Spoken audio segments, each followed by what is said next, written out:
Hey guys, welcome to episode 3 of Multi-Table Tournaments from the Ground Up.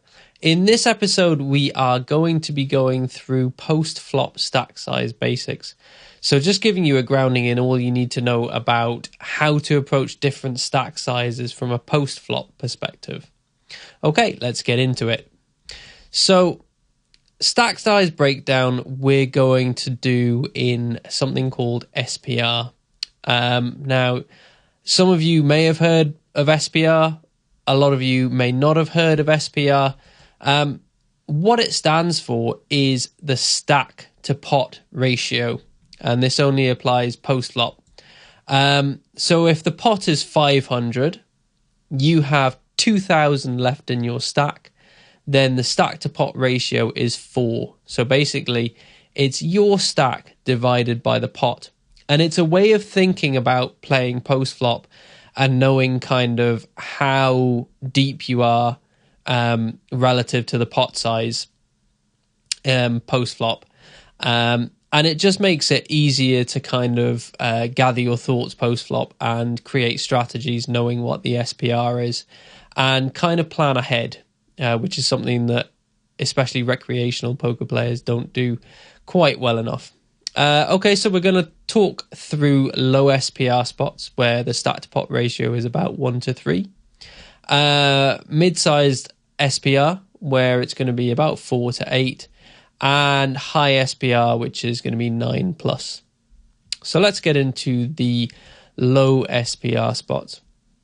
Well, in these kind of situations, it's going to be fairly easy for you to get all in on the turn. So let's have a quick look. This is a sheet that I basically made to highlight or to allow myself to kind of calculate bet sizes and how they're going to affect SPR on later streets and trying to get all in by the river, etc., stuff like that. So this is the SPR on the left here. So SPR of 1, 2, 3. These pink ones here, nice colour, are they're the stack size, or the pot size, excuse me. And these orange ones are the bet sizes that we're going to use. And it just allows me to calculate, like, when I get to the river with certain SPRs on the flop, what bet sizes are going to allow me to get all in by the river. And, you know, it allows me to show if I'm going to use some kind of messed up bet sizing, which leaves me like 25% of the pot on the river or something silly like that. So if we look at these three here, so 1-3 SPR, in a lot of spots, it's going to be very easy for us to get in on the turn. So our turn SPR after betting the flop is going to be 1 or less. So, you know, if I bet 0.5 of a pot, so this is 50% pot that I bet, you know, if SPR is 1, we have 25% pot left on the turn. So this is the turn SPR as it says. If the SPR is 2 and we bet 50% on the flop, we're going to have a 75% pot bet left, which is pretty good. And even if with SPR of 3, we're going to have 1.25% pot or 125% pot left on the turn, which is not too bad of a shove size. So for this stack size, you're basically going to be playing flop and turn poker, and you're only going to really still have bets to go in on the river, either if you've missized your bet sizing or if one of the streets has been checked. So either check on the flop or check on the turn. So at this stack depth, another thing which is very common, which is just to check raise all in.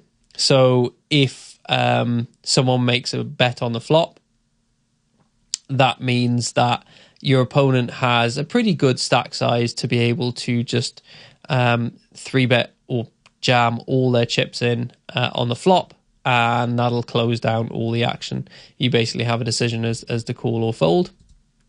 And for this reason, we have a pretty wide get it in range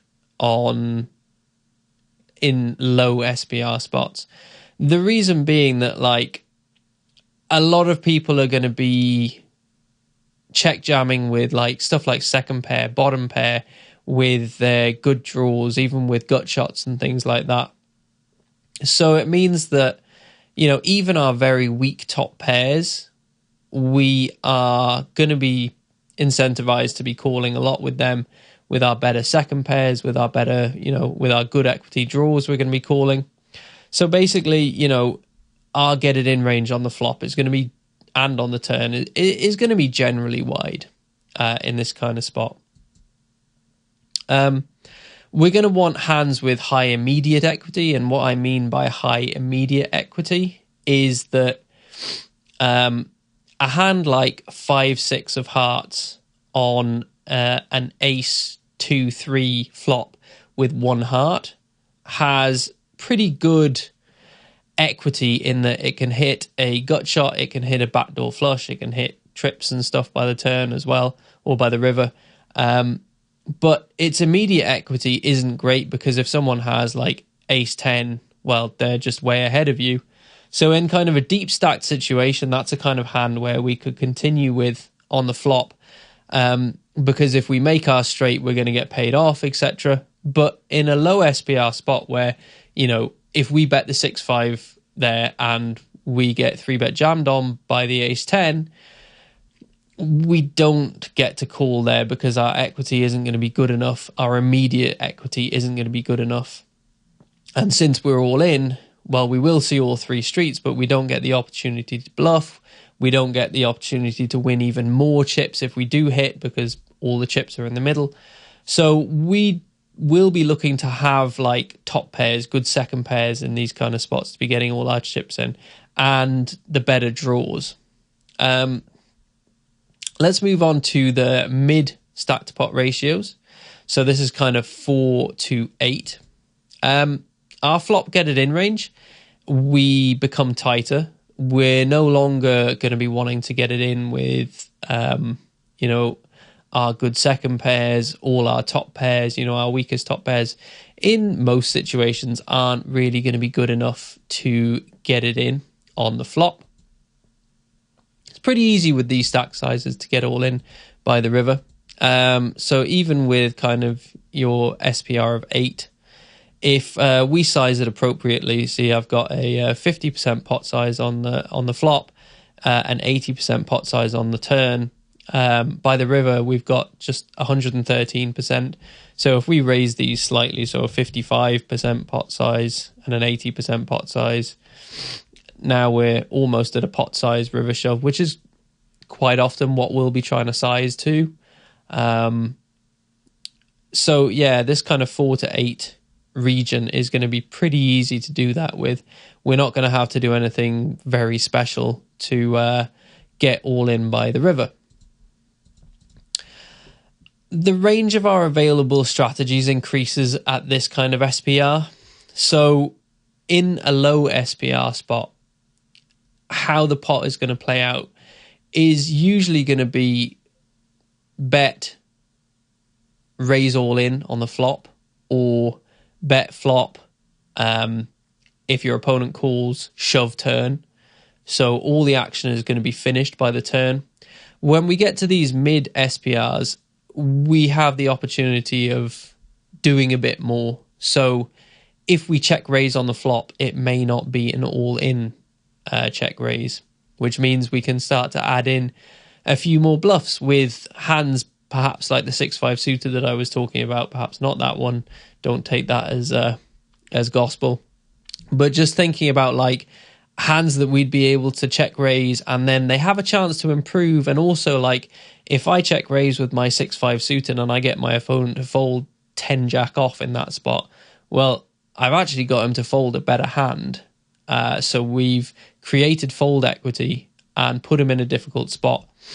But with the 6-5 suited in a low SPR spot, we just can't check raise all in because our opponent is still going to have a pretty big range of being able to call us.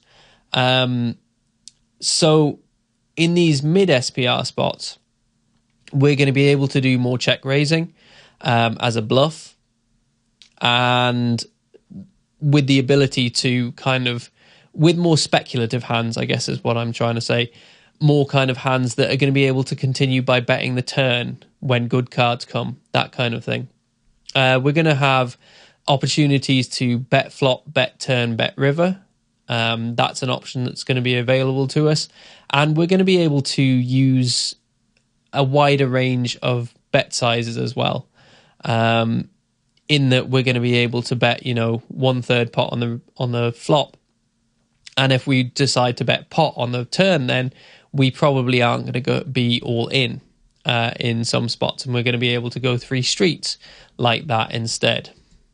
All in on the flop is unlikely, which is kind of what I've just talked about, because you're going to be a bit too deep and your get it in range is going to be tighter, so you're just less likely to get it all in on the flop. And we want to kind of develop strategies knowing that we're going to see more cards in this situation. So you're not going to want to pick hands that have not much chance of improving to start betting with. Unless you know that your opponent is just going to fold way too often on the flop, and you can start betting everything. But in today's games, it's difficult to find players like that. So what we need to do is develop strategies that's going to give us, an ability to be able to bluff, because we still need to be able to bluff to get value out of our value hands.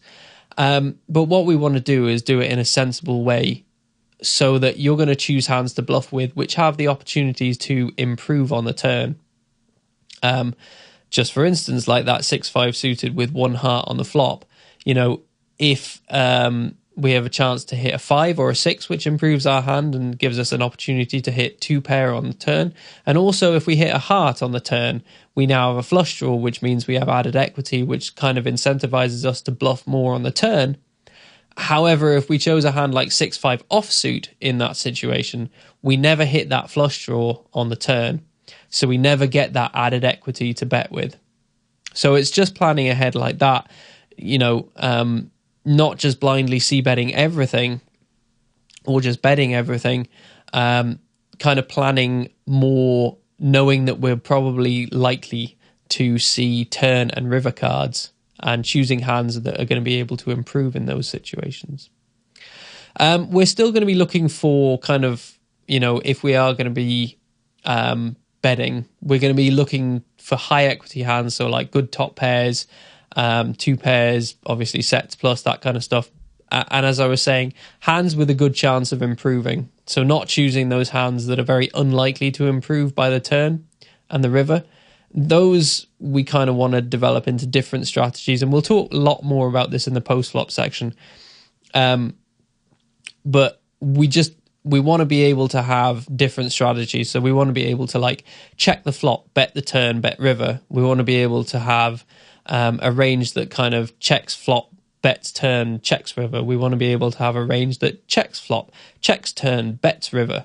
Because what I think a lot of recreational players go through is just this kind of period where they either just bet everything on the flop and then just don't know what to do on the turn. So they kind of have this range that just is mainly bluffs, which is super exploitable and pretty easy to play against.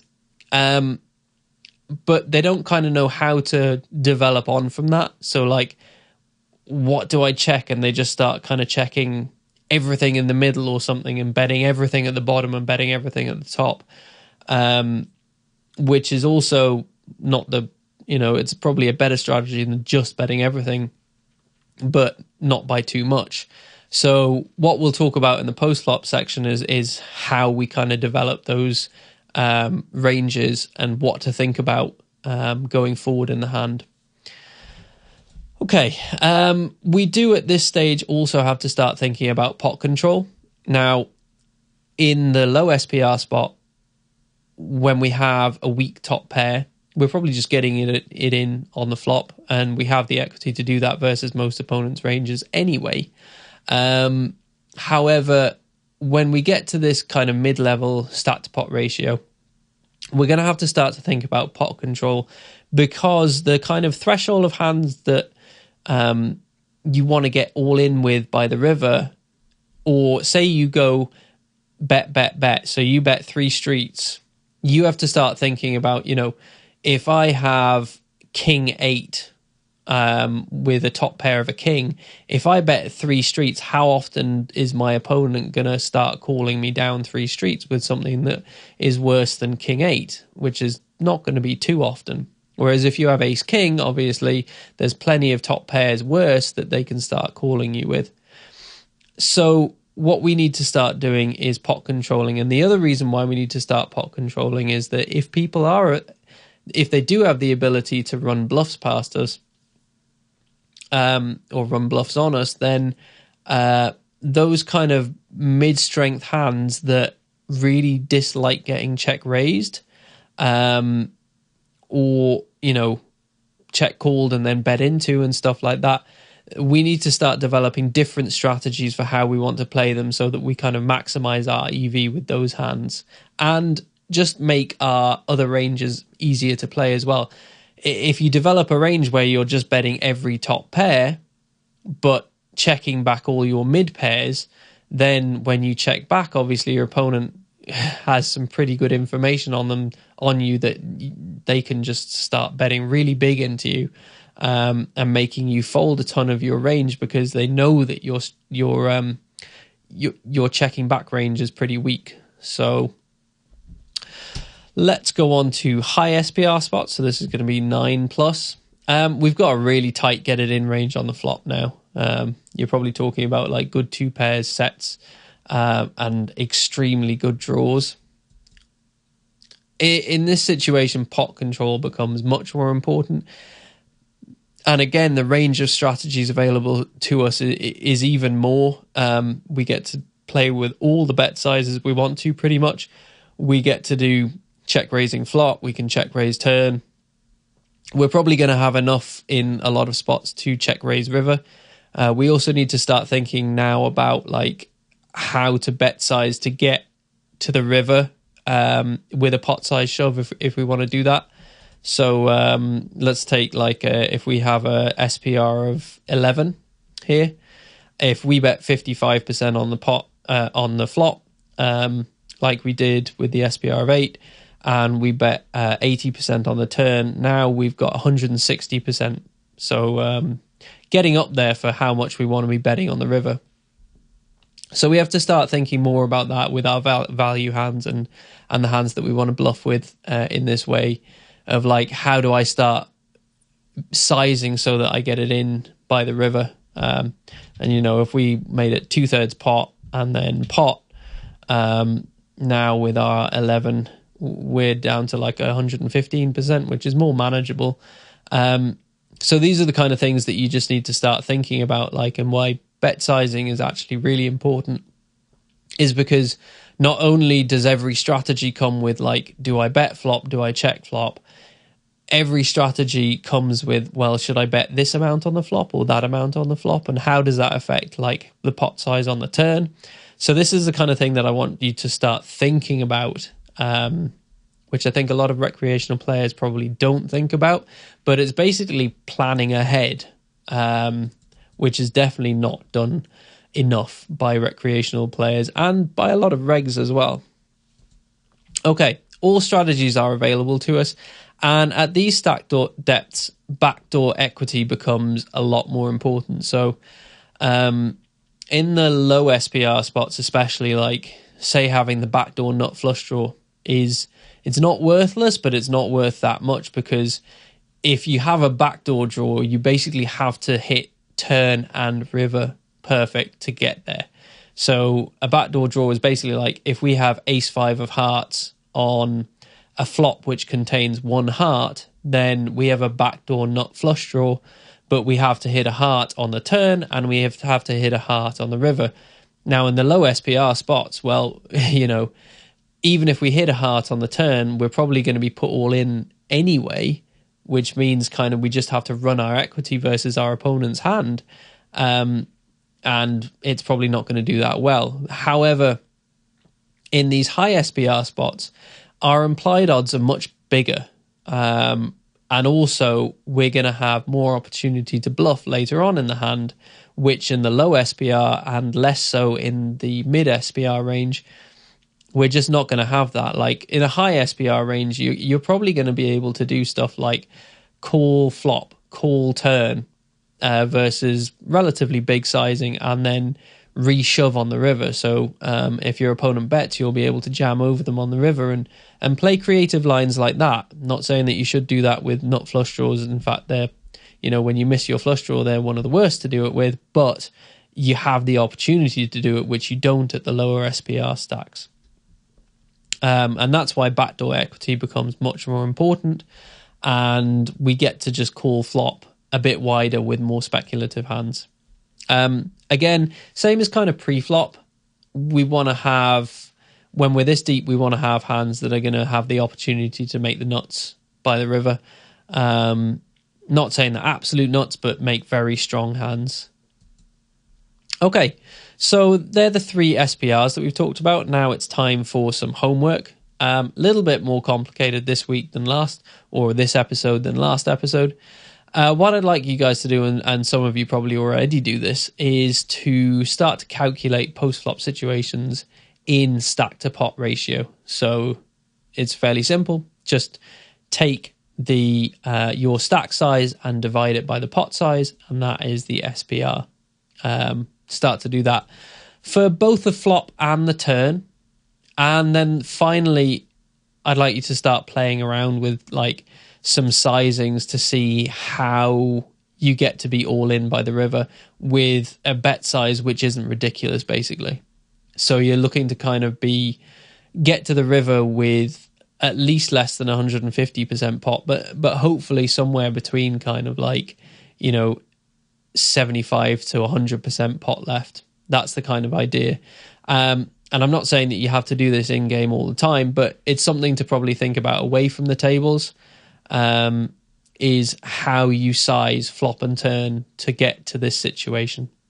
Okay, I hope you guys have enjoyed this video. This has been the post-flop stack size basics, episode 3. I will see you all for episode 4 next time.